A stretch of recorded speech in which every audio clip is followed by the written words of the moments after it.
Hello, everyone, and welcome to the Western Atlantic University School of Medicine virtual information session for today, Thursday, February 19th, 2026. My name is Christopher Booth. I'm one of the senior enrollment managers here at Western Atlantic University School of Medicine. Before we get started, just want to let you know a couple of behind the scenes things going on. One of my colleagues, Xavier, sorry, there is a ambulance right outside my window. I apologize. My colleague Xavier Marcus is going to be in the chat answering any questions that you may have. So as questions come up during the virtual information session, please feel free to write them in the chat. We will also try to address some of the questions live as we're talking. Also, my colleague Ariel Benoit will be checking you all in. So especially if you're here using a nom de plume as your screen name, just make sure when Ariel checks in with you to ask your real name that you're giving that to her so we can make sure that we check you in. So with that being said, let me introduce our panelists. First up, we have Dr. Paula Wales, who's our Provost and Chief Operating Officer, and then coming to us live from our Freeport Grand Bahama campus are Dr. Laura Welke, our campus dean, and then two of our students, Nicholas Perry and Jessica Tamba, who are both pre-clerkship first years. And finally, Jonathan Jimenez, who is a third-year student in clerkship, and he's joining us live from Chicago. So that's who everyone is. That's who I am. Let's get started. Let's first start. I want to go to you, Dr. Wales, and let's talk about some institutional milestones. WAUSM is still relatively a new institution, and not to steal your thunder here, but we're about to actually graduate our very first class. So I wonder if you would speak a little bit about some of the achievements that we have made in the past specific year and in the past 4 years. Wow. Thank you, Chris. I'm happy to share. I have to tell you, I'm really excited about WASM. I love our school. I love our students. So I am generally pretty, my excitement is often palpable. I'll try and tone it down for the meeting today. We have had so many exciting things in the short time that WASM's been here. So we have achieved candidacy status. We've received provisional accreditation. We just submitted our application for full accreditation, which means for those who don't know, accreditation is temporal in medical schools. So we have provisional accreditation, which means our students are graduating from an accredited school, medical school. So that's wonderful. But we're also going for that next level, which is full. So that we're excited about. In 2026, we hope to have full accreditation. We also think we will have our first graduating class. We will have our first match. Some of the other exciting things is we do have our ECFMG sponsor note, which allows our students to sit for step 1, step 2, and step 3. And to become a practicing physician in the United States, you must pass those exams and complete a residency. So as you might have heard me say, we're going through our first match. So we will have our first crop of graduated WASM medical students out practicing medicine. So we are super excited about that. And Chris, I'm not sure if I answered your question, but I'll stop and pause and you let me know if I've missed anything. Yeah, you answered it. And yeah, please, you do not need to tone down your excitement. I love excitement.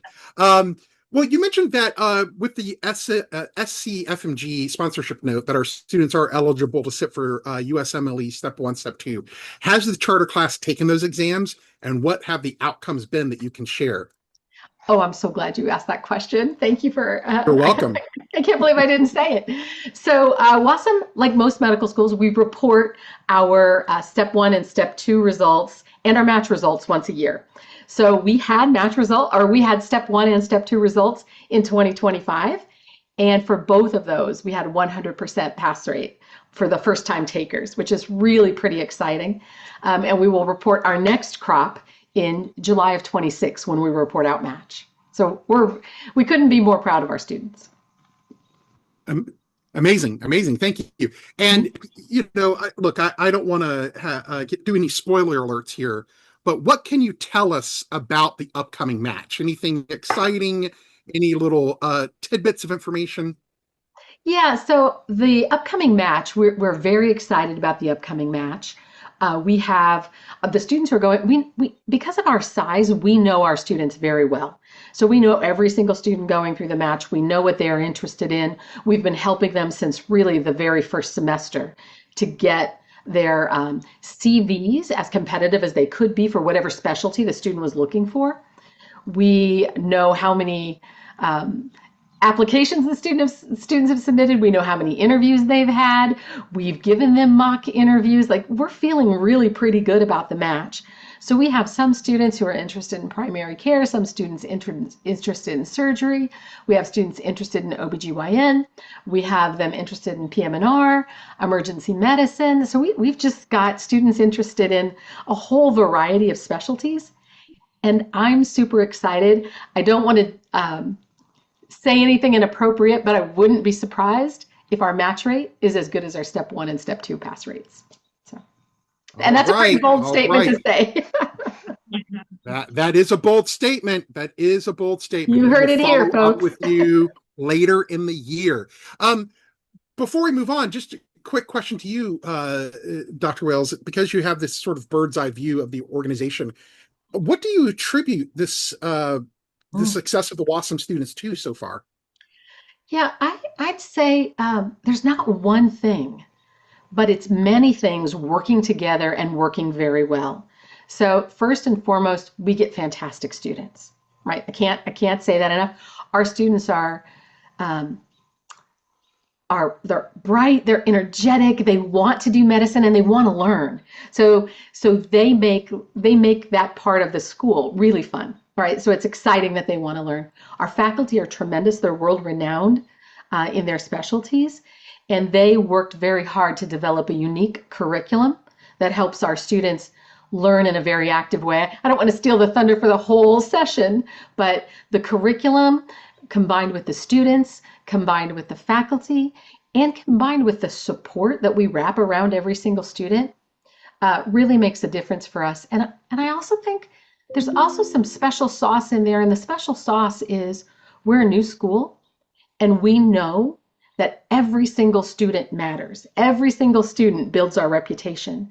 So because of that, we are a I'd say high touch school. We know our students, we know their dogs, we know their friends, we know what they're interested in.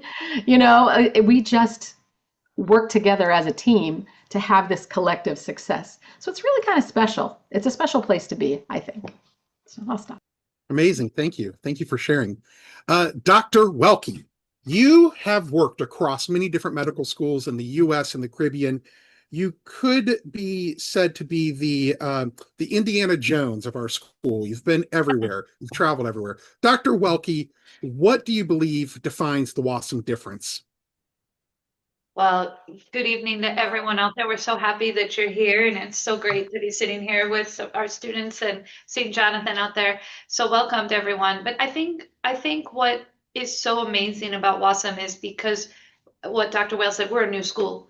And so imagine that you could start something from scratch with all of the best things that you know, like the best people, the best methods, the best policies, the best, all of these type of things. We've all been there in life where we're like, gosh, I wish I could do it this way, and we actually got to do it this way. And we have a fit for purpose campus that we helped design. We got to design the entire curriculum. We got to pick the faculty that we wanted to come and work here. And that's what I think makes us very, very, very special, because when you see these institutions that have been around for 50, 60, 70 years, they're sort of caught in the, for lack of better, the Stone Ages, and they haven't caught up to what works for learning, which is this active, integrated, fun, open sort of style of learning. And so I just think it's wonderful that we've been able to build all of this from scratch with an amazing team, with amazing methodology, and then sprinkling in what I think is the special sauce is the amazing students who make this all work.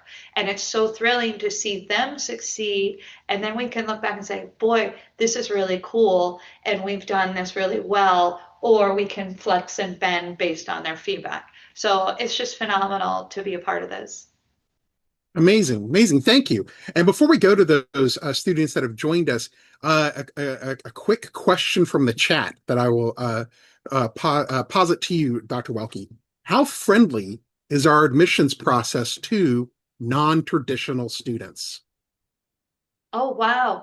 Well, Chris, that's probably a good one for you too. But I think it's very friendly. I think, our average age here on campus or with our student body is 29. And we see a lot of individuals who have come from medical backgrounds. Maybe it's a PharmD, maybe it's nursing, maybe it's PT.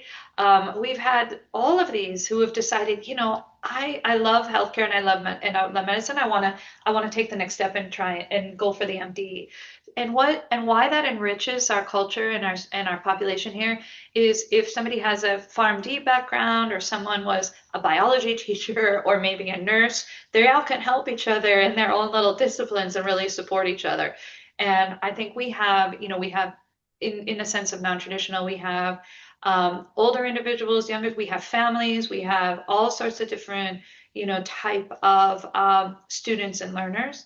And I think that just enriches the population and the opportunities for success across the student body.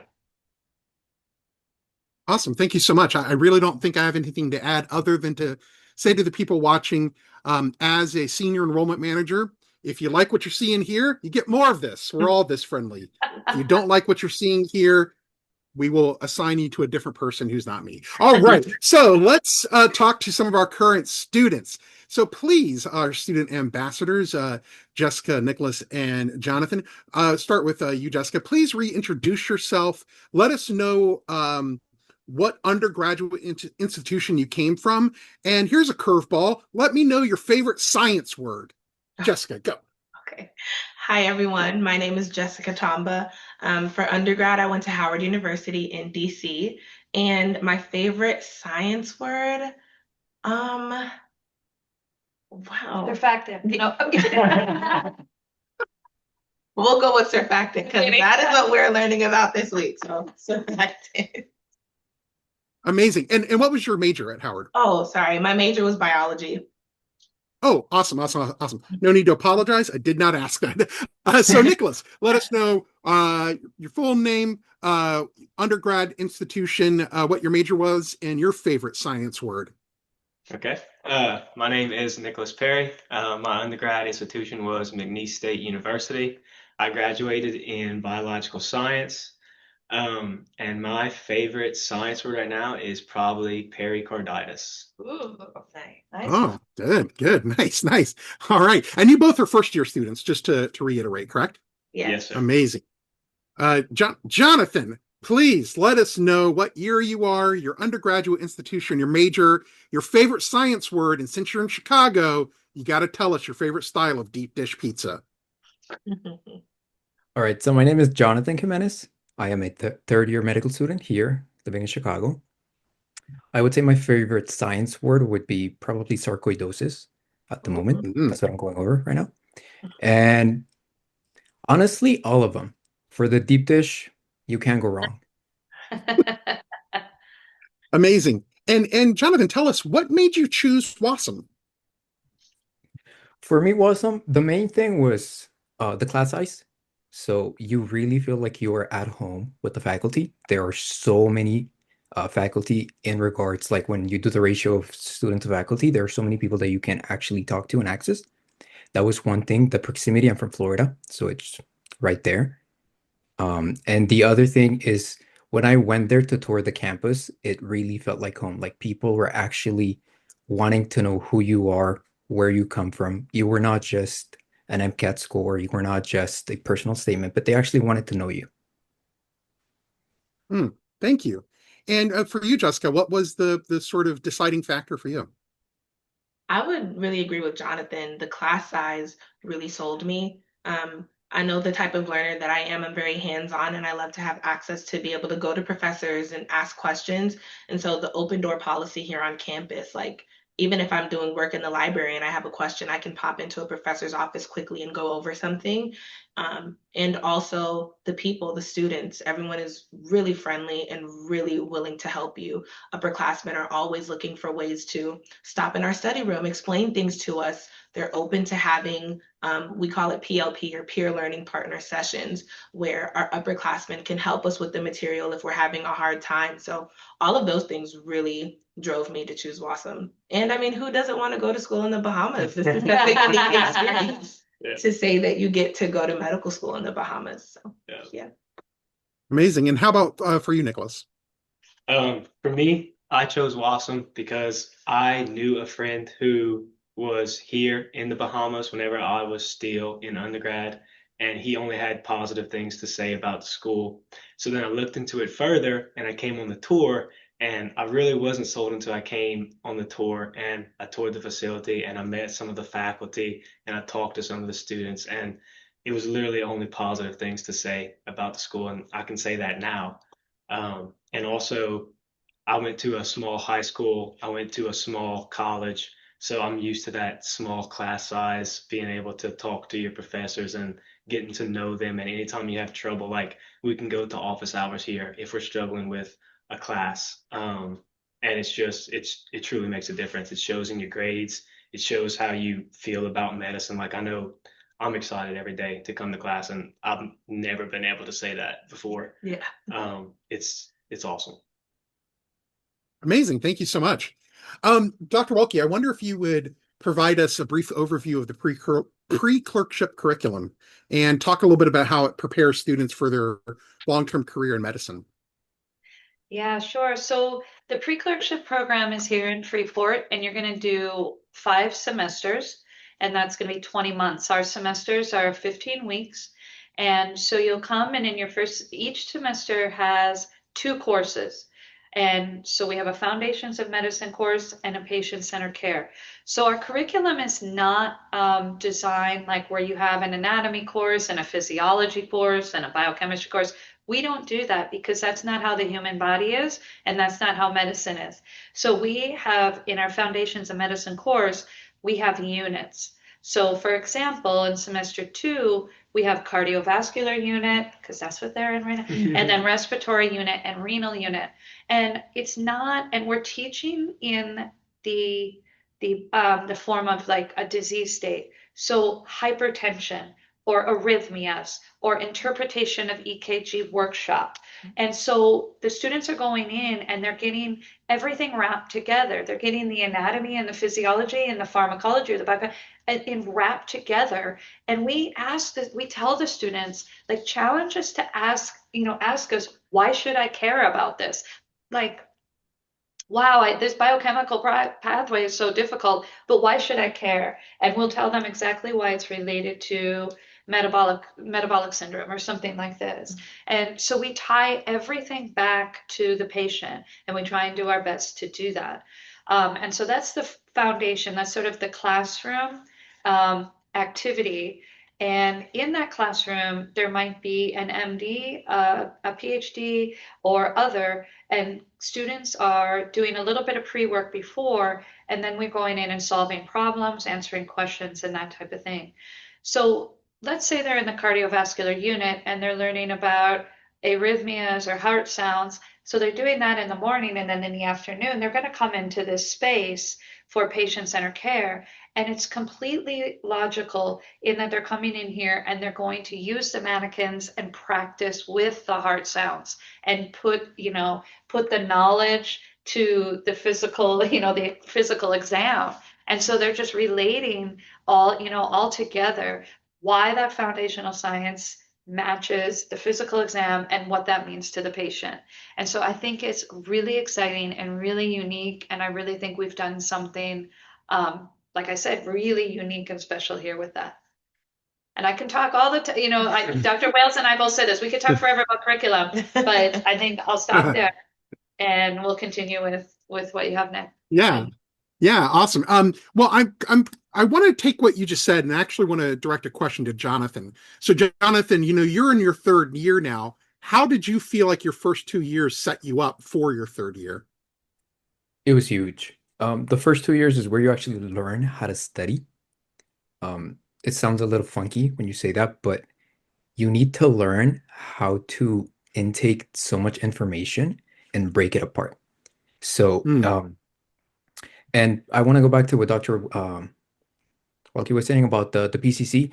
That was also huge for third year because there's a lot of students who came out from pre-clerkship and they never touched a patient before. And that makes a huge difference when you're actually getting evaluated on your clinical skills. Um, but those 2 first years were the core of not just you learning how to study, but also it's the whole basis of medicine. This is what you're going to use to actually treat a real human being. That is mm. everything. Mhm. And you kind of set up this interestingly for me to ask Dr. Wales, because Dr. Wales tells this story often.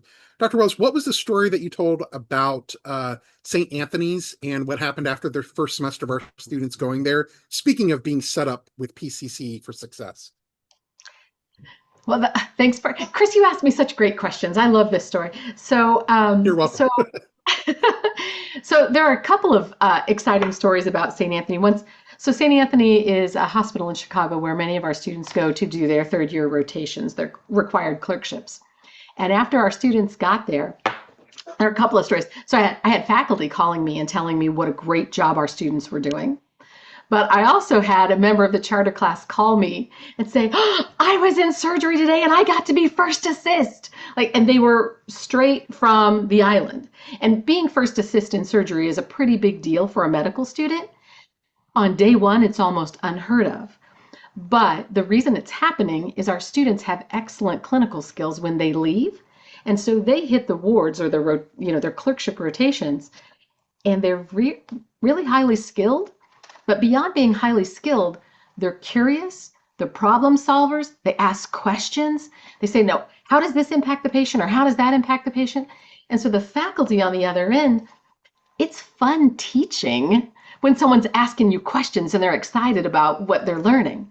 And so I've just been really thrilled with our students because they've gone out, they've gone to St. Anthony, they've practiced on the island, they've gone to St. Anthony and other hospitals. They've shown what tremendous skill set they have. And if they had a gap, they filled it. And not all students do that. And that's what's really impressive. I don't know if that's the story, or if either of those are the stories you wanted, Chris, because I've got a ton of stories about St. Yeah. Anthony, almost all Yeah, great. no, it's great. It's great. Before we move on, this question I want to pose to Jessica and Nicholas. Jonathan was able to give us the sort of viewpoint from third year. You guys are right in the middle of your first year. What is the flipped classroom style? How have you taken to that? What has really worked for you? What's been challenges for you? How do you feel about that style of learning? You can take it. Okay.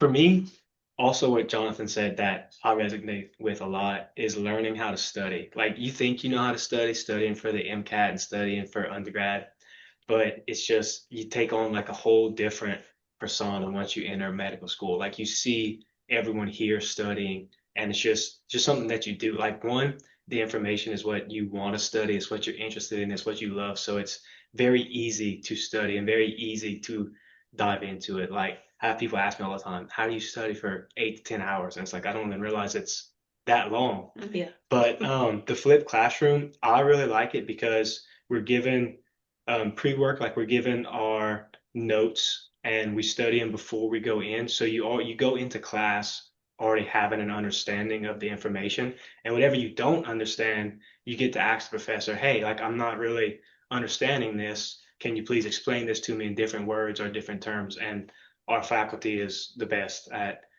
explaining things from a different point of view to get you to that point where you need to be to understand the material. And I personally, I love it. It's awesome. Yeah. Amazing. Go ahead, please. Oh, sorry. I was just going to say, I definitely agree with that. I enjoy being able to work through the material before class, kind of on my own time and at my own speed. And then wherever my gaps are, when I come to class, they can be filled. And if it's not filled, again, our faculty is amazing. Like we can just go knock on the door, hop in and ask a question. But I really do enjoy being able to come to class and feeling prepared, being able to participate and answer questions and realizing that, okay, the time I spent studying and what I did before class to come to class, like I was prepared and it pays off. Thank you so much. Dr. Welke, I'm curious to know, so WASM incorporates UWorld style assessments beginning in the first semester. What is the rationale behind that approach? Yeah, so we provide a lot of resources for students. One of them is UWorld. We provide AMBOSS, we provide osmosis, we provide goodness, complete anatomy. We provide all of these different learning resources so students have a lot of ample opportunities to practice questions. You know, we always say keep questioning, and really digging in. So we're really proud of a lot of the learning resources that we have, and that we're able to provide that. And a lot of faculty are utilizing UWorld in the sessions. We do a lot of questions in class for, like Jessica said, knowledge checks and checking to see that we're at a baseline to then jump into cases and problems and different things.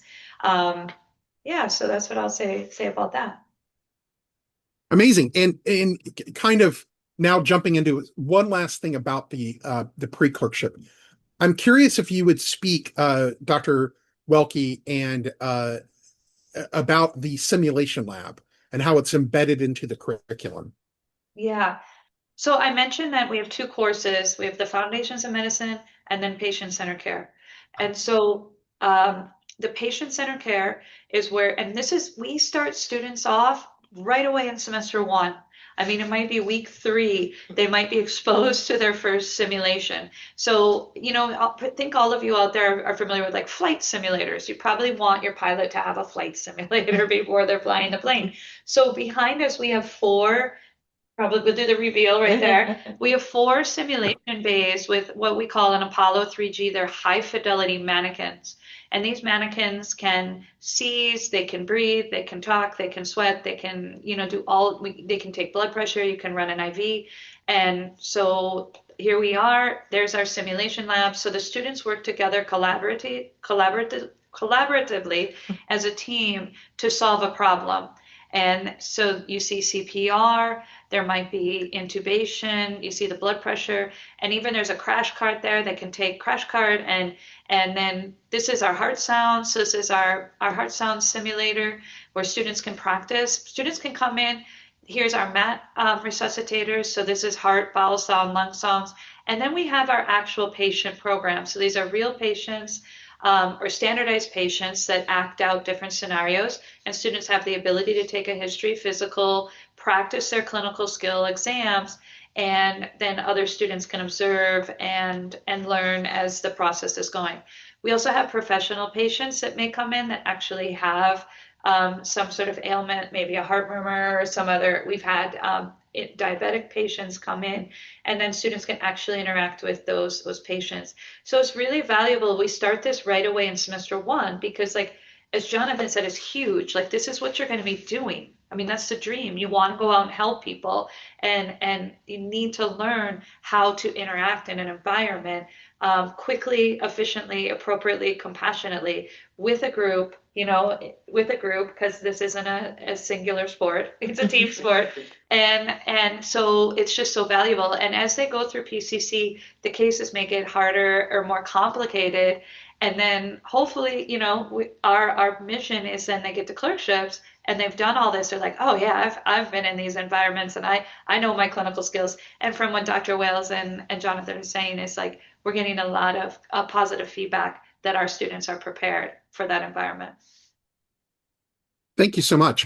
To Jessica and Nicholas, how have you found the simulation-based learning thus far?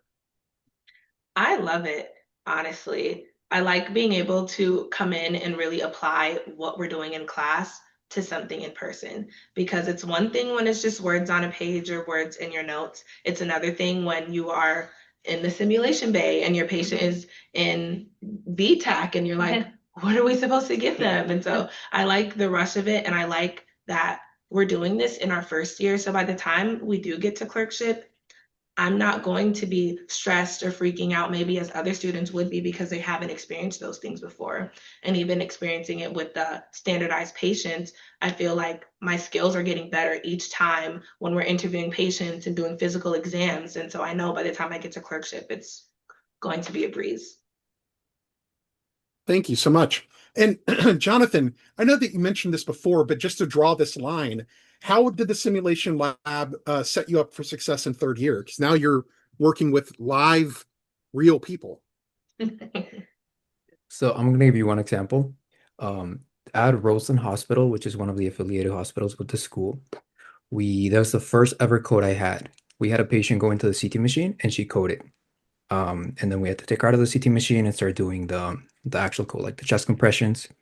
Um, being or having done that before in PCC helped me a lot because not only did I know what was supposed to happen next, but you're able at least to assist with something, not just stand there in the corner and get out of the way because there are 20 people running around the patient trying to figure out what happened and how to help.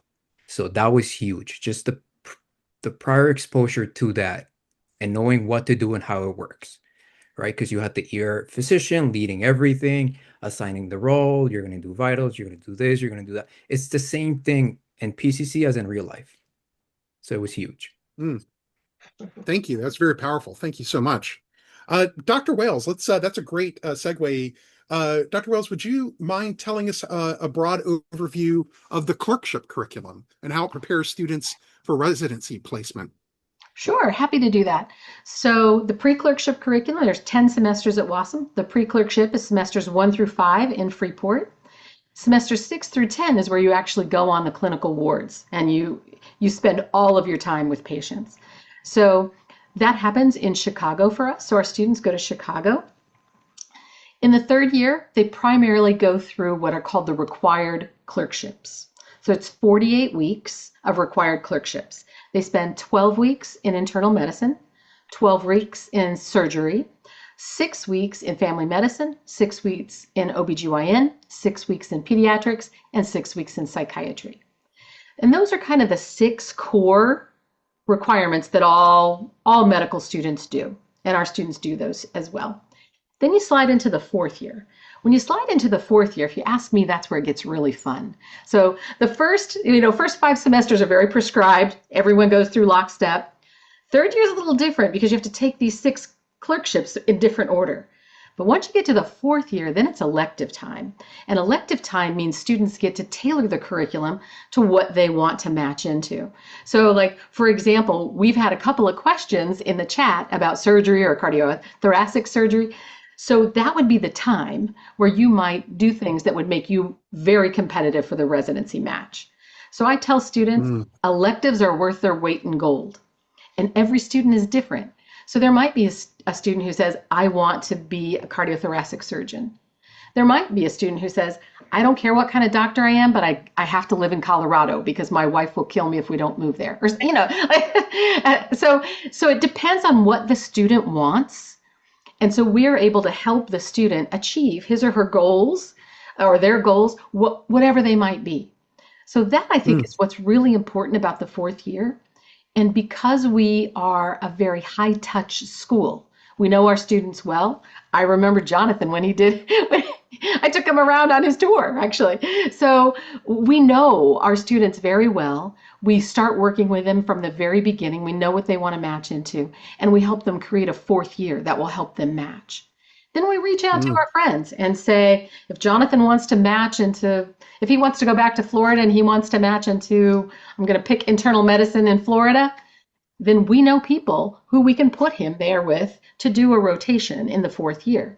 And then it's up to Jonathan to do a great job, because if he does a great job, the likelihood of him being invited back for a residency interview increases markedly. Now, if he bombs it, then I yell at him and it's a bad day. I'm just kidding. That doesn't happen. But you get my point. So I think the fourth year is worth its weight. The electives are worth their weight in gold because they are so important to what students want to do. They can spend time doing things they might never get to do again. Like say they want to be a general pediatrician, right? And they know they're going to have some at some point, some of their patients will go into surgery. So they might want to do a pediatric surgery resident or a pediatric surgery elective so they can think about it and help prepare their patients when they get there. They might want to be a cardiothoracic surgeon, so then you'd want to do that. If you want to go into emergency medicine, you need what are called SLOs, which are a special kind of recommendation letter. So we would help you get the SLOs that you need. So that's what happens in the fourth year. It's very exciting. Amazing. And this question is for Jonathan and Jessica, Nicholas. You may want to listen to this answer. Jonathan, tell me about what your transition from Freeport to Chicago was like, and what was it like going from being a pre-clerkship student into being a clerkship student? So let's start with the transition. It surprisingly was made very simple for me. And that sounds a little bit drastic because, you're going from this beautiful weather to -10. But trust me, it was so much easier because one, there was a class ahead of me. And we have a program called PLP, so peer learning partners. You can use them not only just to help you study for whatever you're doing, cardiology or respiratory, whatever you're doing, but you can also use it to request information from other people. Like you could do it with someone who is doing their psychiatric rotation. You could say, hey, I'm about to start my psych rotation.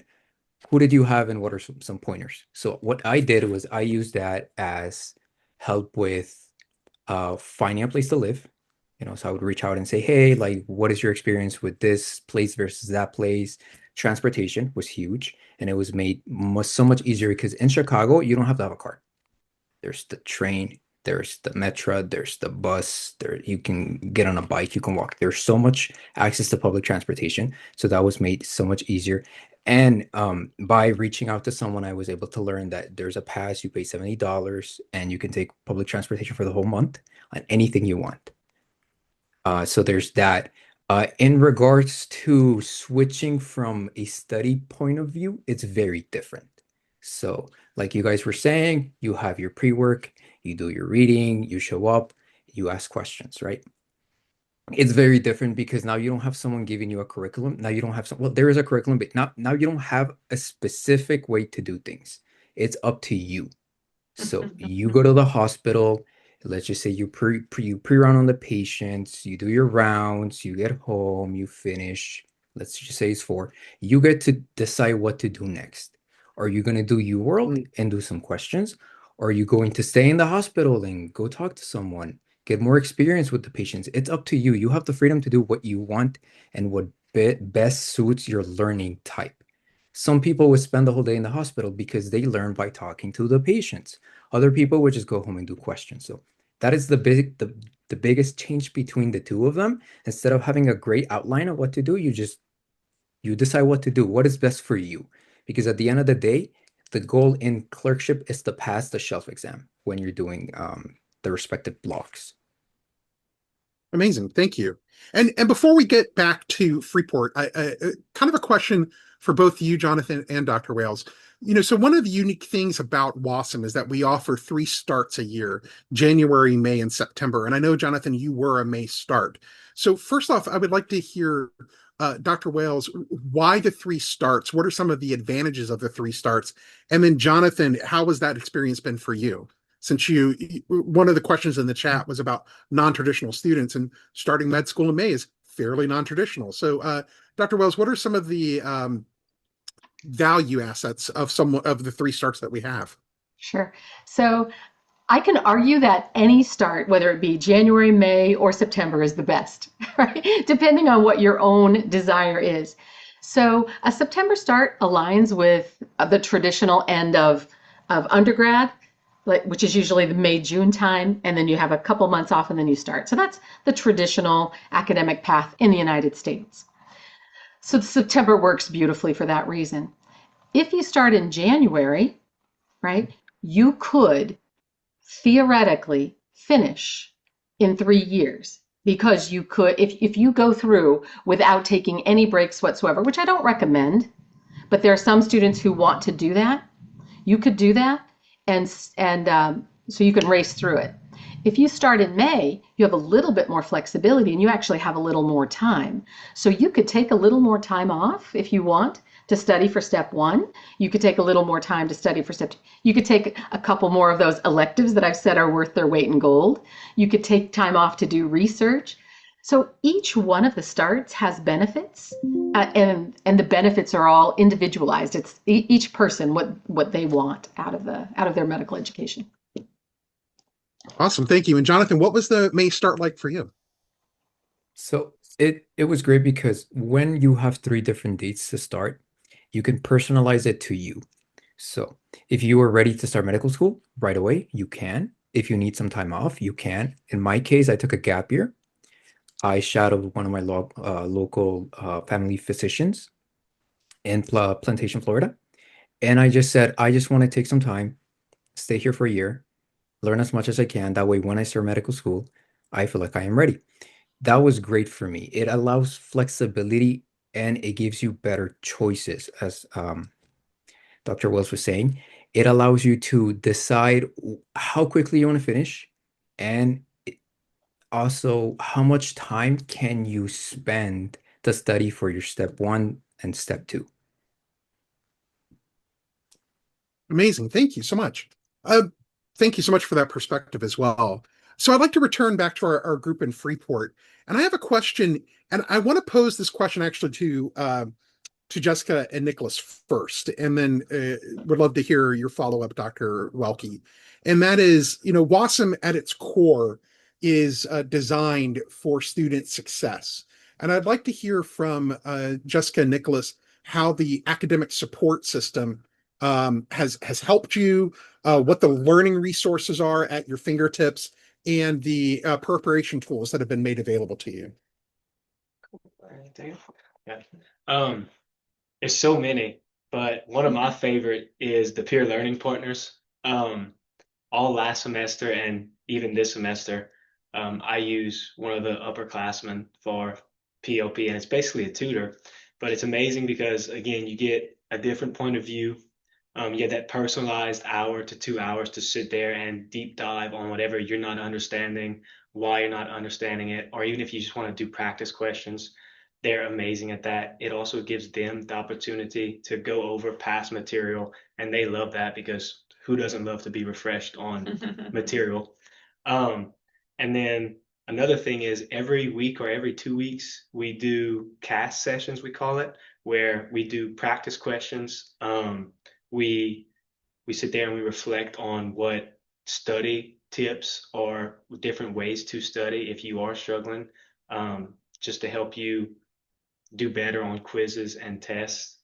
And those are a couple of my favorite things. Thank you so much. And Jessica, how about for yourself? Oh yeah, for me, I would definitely agree with Nick. I really value the peer learning partners. Right now, I have one set up like every week to just go over material because I know at some point I'm gonna need support.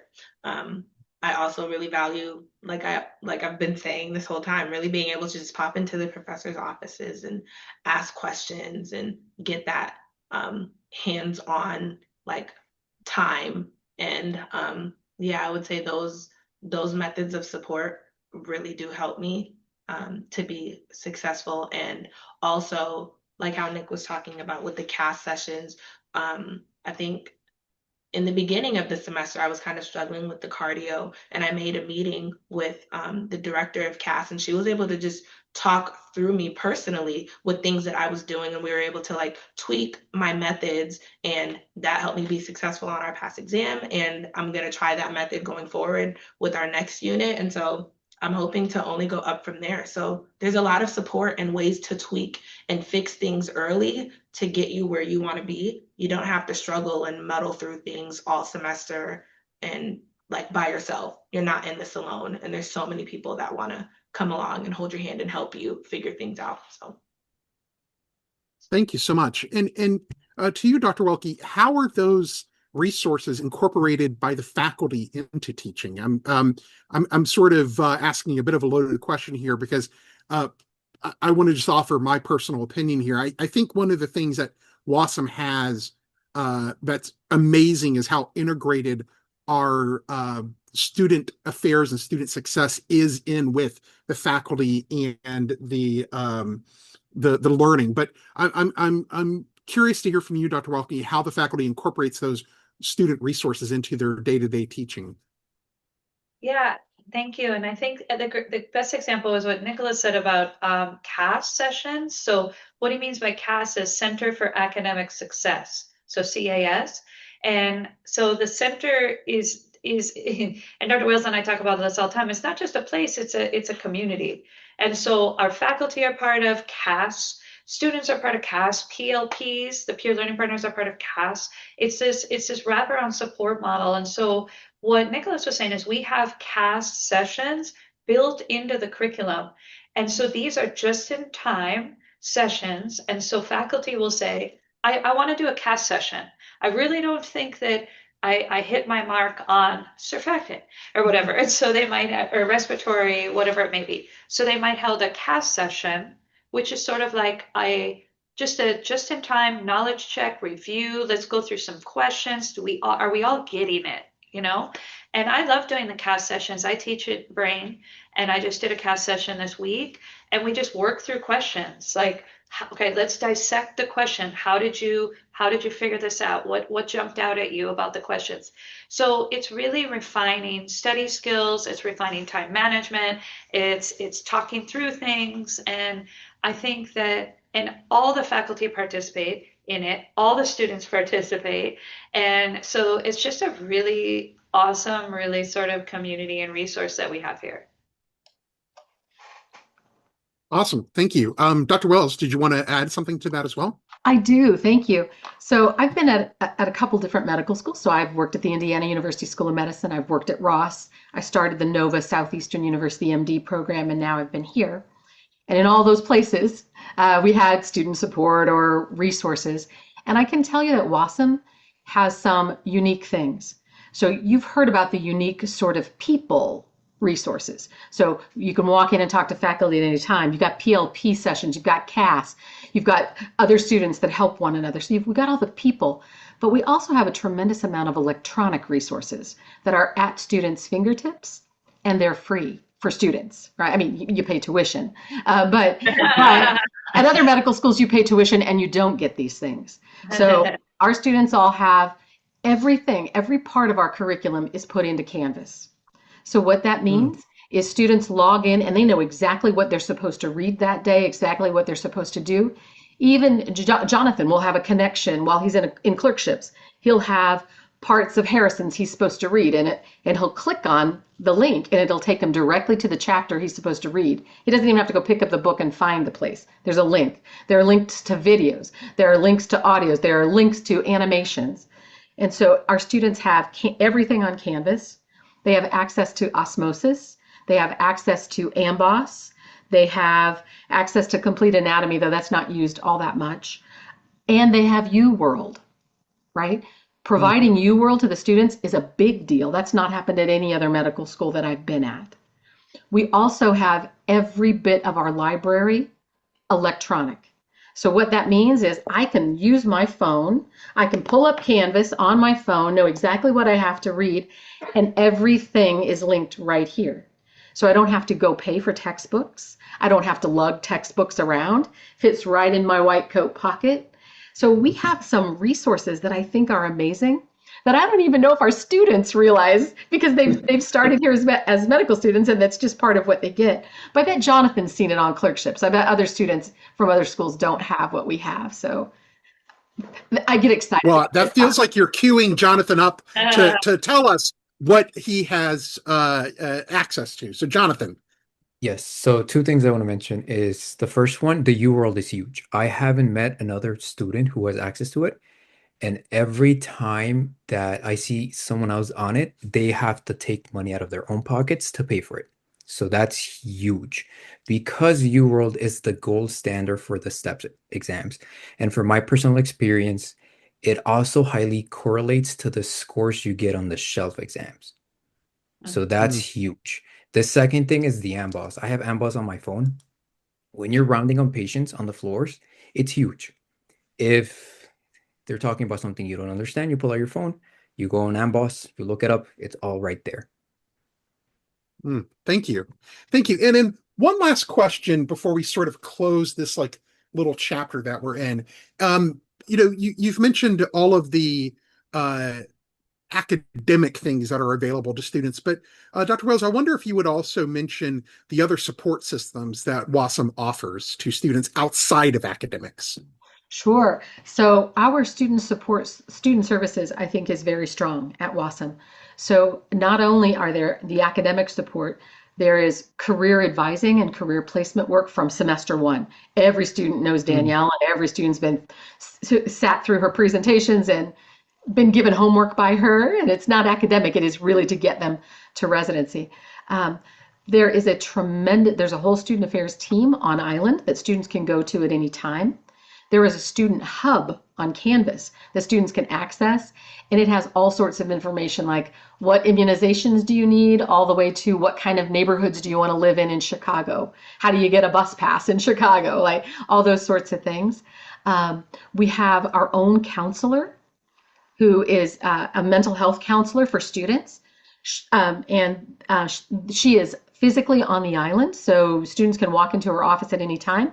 She also does virtual appointments. So she will do virtual appointments for our clinical students or for our students on island. And that's nice because there's some continuity in the care in that regard. mm. So we have a lot of support. Maybe students can think of more than I have just suggested, but that's what I'm thinking of right now. Well, I really appreciate that. And I think what's interesting is that everything that you're saying, everything that Jessica and Nicholas are saying, it sort of bookends something that Jonathan started with, which is this idea of learning how to learn. And part of learning to learn is learning about yourself and learning what help you need. And I think one of the things that I find so encouraging about WASM is the idea of destigmatizing asking for help, because asking for help isn't a character flaw, it is actually a character virtue, which is going to take you very far in this industry. So listen, we've had long conversations about pre-clerkship and clerkship and AMBOSS and CAS and a lot of other alphabetic things. Let's get into some fun stuff. Jessica, tell me, what is it like living in Freeport, Grand Bahama? We know Jonathan has strong feelings about how cold Chicago is, but we will come back to him. But Jessica, what is it like being in Freeport, Grand Bahama? I love being here, to be honest. It's so relaxing and the weather is nice. I love that I'm able to walk out of class and the sun is shining, the sky is so blue. Like it just makes me feel happy, to be honest. Even at my apartment, like I like to open the door and I have such a beautiful view of like the bay and like boats and it's gorgeous. Like every time I look out the window, I feel like I'm looking in a magazine or something. It's unbelievable. So I really do like being here. The people in Freeport are super friendly. Like nice. going to the store, everybody's like, "How are you?" Asking about your day, really caring about how you are as a person. If you need to find something, you can stop on the street and ask anybody, and they will give you directions on where to go. And so I just really love being here. It's such a friendly place, and it just makes me happy to be in the warmth. Like I'm from Minnesota, so I love Yeah, being here. amazing. And what has the experience been like for you, Nicholas? Oh, it's been the best. Like whenever we went back home to Louisiana during the break during December, I was telling my family, I was like, I love y'all, but I can't wait to be back on the island. Like we play volleyball every Friday at the beach. Me and my wife and my daughter would go on walks on the beach whenever I'm stressed out. Like what better place to relax than the ocean and your family? The people here, like Jessica said, are friendly. Like I was honestly terrified to move away from Louisiana because I've never left Louisiana before. And now I'm like, well, maybe the beach is the right place for me after all. Well, no, it's amazing. I honestly I love it here. It's been wonderful. Amazing, thank you. And Jonathan, we know how much you love the bus and the minus 10-degree weather. What has been your favorite thing about Chicago? My favorite thing about Chicago is the number of hospitals that we're affiliated with. There are Oh, so wow. many different resources, especially when you're looking into the electives. Um, so far, I think it's 5 or 6 different hospitals that right now we have an affiliation with. One of them is UIC, which is a very, very good university for surgery if you're interested. That one's great. Other than the hospitals, yes, the weather's cold, but there's a lot of things to do outside of the class, and it's great. Um, there's just so many different restaurants that you can go on. You can meet new people, walk around. Just, there's something new to do every single day. So that's just great. Amazing. Thank you. Um, Getting real close to the end here, a couple of popcorn questions before we wrap up. Dr. Wales, what piece of advice would you give to a student who's considering WASM for their medical education? Got it. I probably would give really general advice to any student who's considering medical school. And Hmm. and what I would say is that you've heard a lot of very positive things tonight, but medical school's hard. It really is. It's tough. We do try to make it very fun, but it's tough.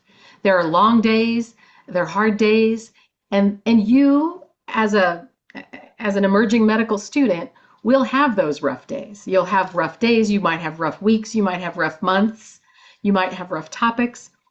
And so as a person looking for a medical school, I would encourage you to find a medical school where you feel like you're welcomed and that when you have those rough days, because they're inevitable, when you have those rough months, somebody's got your back. The other people who are around you are going to support you and help you make it through. Because medical school is tough, the profession is tough. And if you're not in a place where people care about you, it can be really so much harder. So I'd say find the place where you feel like you fit and people will help you, but you also need to be reciprocal and help them as well. So find the place where you fit is what I would say, because it's hard. Awesome. Thank you. Dr. Welke, what piece of advice would you give? This is always the hardest question for me because I think Dr. Wales and I think the same way. I think really do your research, be informed, really think about where you're going to fit and where it's going to be best. Because again, yeah, it's going to be hard, and you're going to have good days and you're going to have bad days, and think about where you'd like to be in 4 years and that kind of thing. Really talk to your friends, talk to your family, make sure that this is the decision you want to make and you're ready to go. And I think Jonathan said it, like if you're ready, if you're ready and May is good or September is good, I think you can customize sort of your journey and just really give it some good thought and be ready to really hit the ground and know that it's going to be hard, but we'll get you there. And there's a lot of support and we'll do everything we can to make you go through your journey and be successful. Amazing. Thank you. And finally, we'll start with you, Jessica. You've been in these students who are watching this information session. You've been in their shoes. A year ago, you were in their shoes. What one piece of guidance would you offer them? I would just say really mentally prepared to work hard, like Dr. Wells and Dr. Welke said. As much as we do enjoy being here, there are very long days and there are very long nights, but at the end of the day, it is rewarding when you get the score that you've been working for, or you pass the exam, or you pass the quiz. So wherever you decide to go, if you come to WASM, amazing. If not, that's great too, but just really be prepared to work hard. That's what I would say. Awesome. Nicholas, how about yourself? I would say if you feel like you have a calling for medicine, it is the most rewarding and humbling thing I've done so far.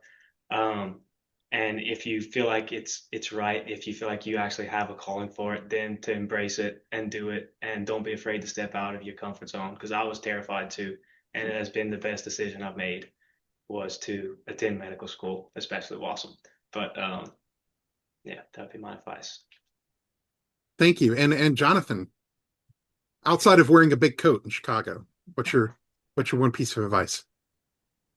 You will learn this um, once you go to medical school, but don't be afraid to ask questions. Don't be afraid to get it wrong. Don't be afraid to not know something. Learn to grow. It's okay if you make a mistake as long as you learn from it. And this is a great institution where they will teach you that. you're encouraged to talk. Again, the small class size, the fact the faculty will listen to you and actually implement changes that you will get to see, not 20 classes later, but next semester you will see a change. That is huge. Don't be afraid. Amazing. Thank you so much. And thank you to all the panelists, Dr. Welke, Dr. Wales, Jonathan, Jessica, and Nicholas. Thank you all so much for making time today to chat with everyone. And if I can offer just one little piece myself of advice to everyone who's thinking about applying, it's this: apply. The best time to start your application for med school is today. It's right now. As soon as we sign off, start your application. Always put progress over perfection. So just apply. That's my one piece of advice for you. But I want to thank everyone. I also want to thank Teddy, who is running all the technical stuff behind the scenes, Ariel for checking people in, Xavier, who has encyclopedic knowledge to be able to answer questions so quickly. Thank you, everyone. As a senior enrollment manager, I can speak for the rest of our admissions staff. We will be in touch with you. So if there are any questions or any nuance to questions that we weren't able to address today, we will address them for you within the next 24 to 48 hours. So we will reach out to you. So feel free to ask us the hard questions. Feel free to ask us the fun questions. We're here to help you make the absolute best choice you can. And so thank you, everyone, so much for coming out and coming to the virtual information session. And last little commercial, I'll let you know, we do have student trips that we sponsor for students to come out and visit the campus. The next one is March 19th, and then the following one will be April 9th. I will not be leading the April 9th because it's a day before my birthday, and I do take Venmo if you want to give me a gift. So thank you all so much. Really appreciate your time, and I hope everyone has a great night. Thank you for coming out.